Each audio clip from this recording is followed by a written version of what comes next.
Vi bor i krevende natur. Det vanskelig her i vinteren. Vi sleit litt her. Folk flyttet herifra.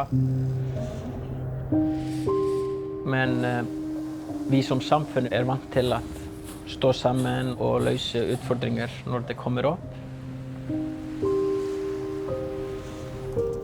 Jeg heter Gauti Geirsson og kommer herfra, Ísafjörður. Jeg daglig leder i Háafell.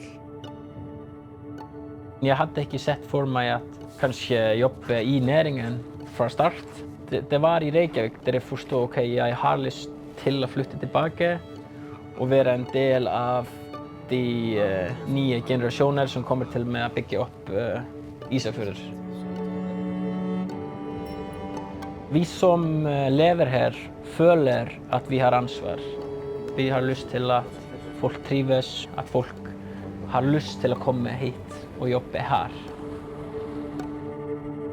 Industrier som oppdrett har laget mange arbeidsplasser, og så stemmingen har blitt mye bedre her. Vi har kultur av utnytte ressurser her i fjorden, her i fiskefeltene utenfor. Og vi har alltid sagt at hvis du klarer å skape gode forhold for fisken og den trives godt, vi må tenke fra fiskens perspektiv. Vi må tenke biologi og bruke ny teknologi til å stadig bli bedre. Vi har vært veldig stolt av å være de første i Island til å prøve Stingray. Det var en sjanse å ta. Ingen hadde prøvd det her i denne miljøet her, men det har lykkes veldig godt. Vi prøver å kun la fisken bare være i fred og ro.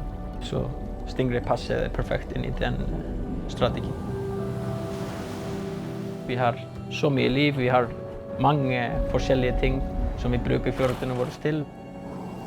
Men det er bare viktig å utnytte våre ressurser på en god måte.